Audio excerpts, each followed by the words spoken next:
両手をかけてランドセル背負った少年走る一息ついて一日が始まってく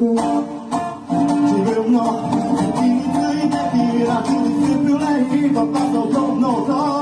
もう空に映えない息をなどける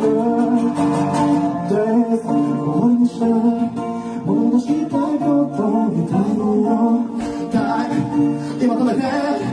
モルフに変わるこの世界と共に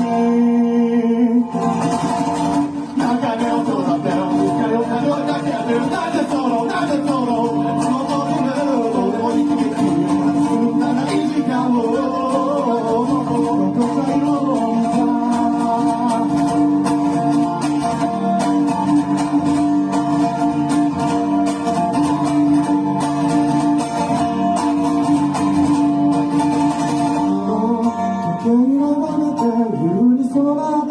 外の自由、